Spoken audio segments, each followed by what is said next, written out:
Nah, hujah kedua yang mudah lagi menurut Quran itu begini. Sekarang misalnya ya, yuridu wa bikumul yusra, Allah itu menghendaki mudah. Itu kalau kita maknani, itu gampang. Misalnya begini, ya ini yang ada yang nyata dalam sejarah. Ada berhala terpahat dari batu, namanya Lata, Uzza, Manat, gitu, Lata, Uzza, Manat. Terus ada yang beberapa yang namanya nggak disebut Quran, kata Hubal, kata apa? Hubal. Oleh orang-orang kafir jahiliyah, Lata itu disembah, dikatakan Tuhan. Uzza juga dikatakan apa? Tuhan. Itu kata Allah. In hiya illa asmaun samaitumuha antum wa abaukum, itu hanya nama yang kamu ciptakan. Makanya Allah ngendikan kalau barang tidak benar istilah kaburos kalimatan takhruju min afwahim. Niki rungokno nggih kanca-kanca terutama sing hafal Quran. Misalnya aku darani Mustafa iku ganteng, Mustafa iku sugih. Itu namanya kalimat yang keluar dari mulut saya, tapi hakikatnya kan tidak ada. Nyatane ora ganteng, nyatane ora sugih. Tapi ini menjadi kalimat karena kadung keluar dari mulut. Kula baleni. Tapi ini menjadi kalimat karena kadung keluar dari apa? Mulut. Misalnya saya bilang, wah Ruhin rambutnya lurus, alim, ganteng, pinter. Ini hanya keluarnya kalimat yang keluar dari mulut, tapi kan nggak ada kenyataannya. Nah, ketika orang kafir bilang berhala itu Tuhan, itu kalimat yang keluar dari mulut. Nah, kalau hakikatnya ya batu bukan Tuhan, hakikatnya itu batu. Berarti namane pangeran Lata Uzza itu batu apa pangeran? Batu. Nah, makanya kalau Allah mengkritik orang kafir, misalnya Allah dikatakan punya anak, Yesus itu Tuhan. Ngendikane Allah napa kaburas kalimatan takhruju min afwahim. Sungguh kalimat itu satu kalimat yang salah, tapi yang kadung keluar dari mulut mereka. Jadi nomor dua, ada kalimat yang memang benar. Seperti saya mengatakan 1 ditambah 1 2, 2 tambah 2 4. Nah itu baru hak karena nyata. Dikatakan apa enggak dikatakan ya tetap 2 ditambah 2 4. Sama dengan la ilaha illallah. Jadi la ilaha illallah itu sudah wujud sebelum dunia ngakui la ilaha illallah itu sudah ada apa belum? Kalau bedai. Sebelum ada orang Islam di seluruh dunia, Allah satu itu sudah wujud belum? Sudah. Kenyataan ini sudah ada belum? Sudah. Lah berhubung sudah kadung ada, kita hanya menyaksikan asyhadu, saya bersaksi, a'lamu, saya tahu. Karena sudah ada, makanya disebut fa'lam annahu la ilaha illallah. Wong sudah ada, kita tinggal tahu, tinggal bersaksi.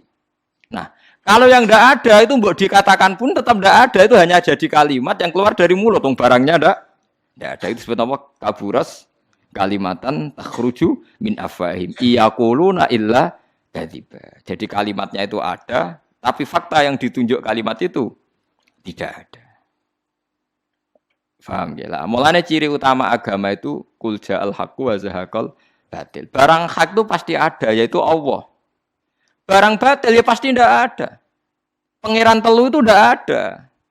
Watu jadi pangeran itu ora ono.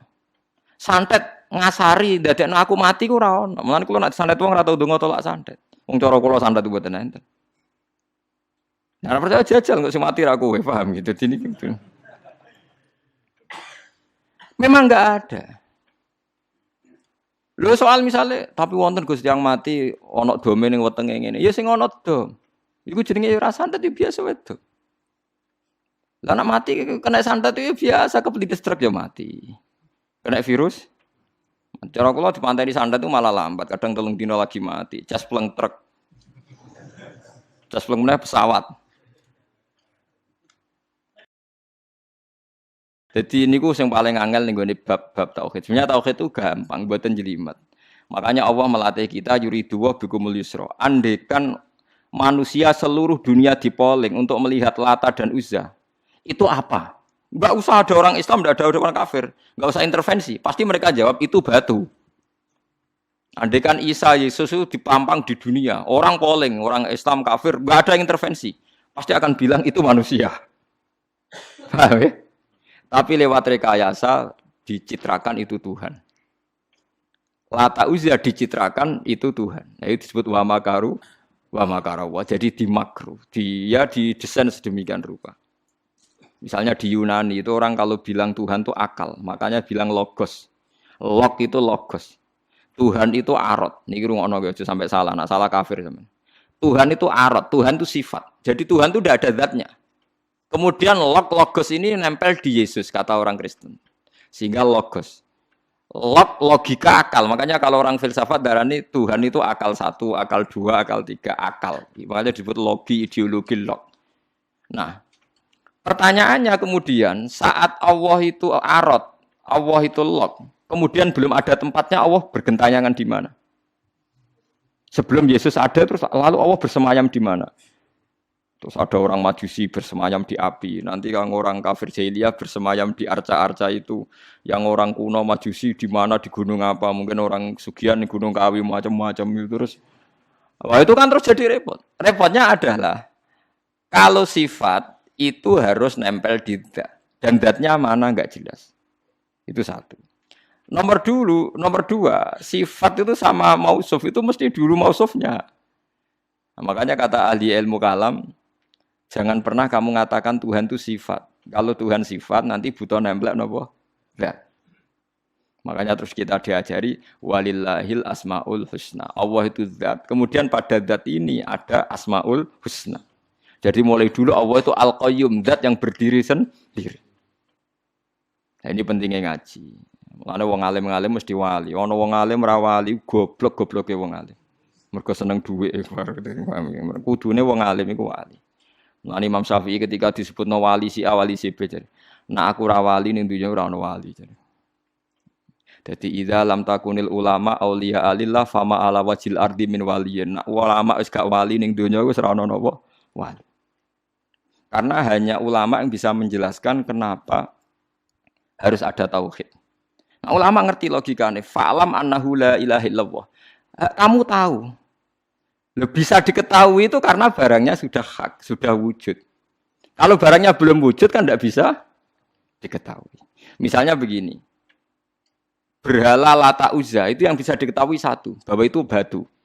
Karena batu itu wujud. Ya, batunya itu wujud. Tapi sifat ketuhanannya Lata Uzza tidak wujud. Makanya nggak bisa diketahui. Wong nggak wujud. Agar barang ra wujud kan nggak bisa nopo diketahui. Yang bisa diketahui hanya barang wujud. Makanya fa'lam annahu la ilaha illallah. Harus tahu. Tapi andai kan kita tidak tahu pun ya tetap Tuhannya Allah. Tahu atau tidak tahu. Nah, ini di sini Quran sering bilang kul aminu bihi aula tu'minu. Cek kowe iman, cek ora iman ini enggak ada pengaruhnya bagi wujudnya Allah ning zaman azali.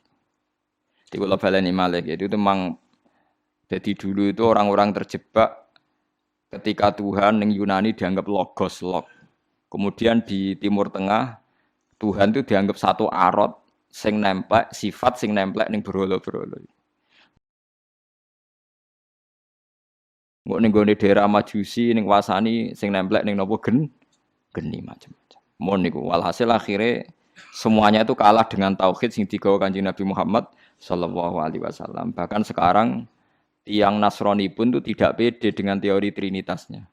Orang kan sekarang tahu semua kan perdebatannya Ahmad Didat sama Stanley Fischer itu macam-macam. Itu kan sampai ada seorang mahasiswi dari Swiss ketika yakin sifat Tuhan yang dijelaskan Ahmad Didat bilang, sepertinya Tuhan Anda lebih menarik. Karena dibilang Tuhan Islam itu tidak punya anak, tidak diperanakkan, tidak ada padanannya. Kalau Tuhan Anda ini padanannya banyak gini-gini terus itu ada orang tertarik. Sepertinya Tuhan Anda lebih menarik. Karena sifatnya lebih apa? Ya lebih menarik. Terus tadi maknanya walat itu kalau menurut ilmu kalam itu dua. Walat itu anak fisik, anak gen. Atau walat maknanya tawalud, konsekuensi dari satu hal. Tapi tidak karena diciptakan. Itu tadi misalnya HP dan pulpen ini benturan itu menimbulkan suara. Suara ini diciptakan HP apa suara itu tidak ada yang menciptakan? Yuna ilmu kalam dibakas. Nah kamu bilang diciptakan HP, HP-nya sendiri tidak merasa menciptakan. Batu sama batu benturan terus ada suara. Kamu bilang diciptakan siapa? Diciptakan batu. Batunya takoi. Kamu yang menciptakan suara itu. Enggak, saya tidak punya akal loh. Paham? Nah lalu yang menciptakan suara itu siapa? Suara itu udah ada. Yang ada itu kamu dengar suara. Soalnya kupingem darani ngono iku suara. Tapi nak cara akal darani sing ngono apa ya watu. Watune apa benturan. Iki cara ilmu kalam. Lah suarane piye kruping suara. Ya sudah begitu aja dah.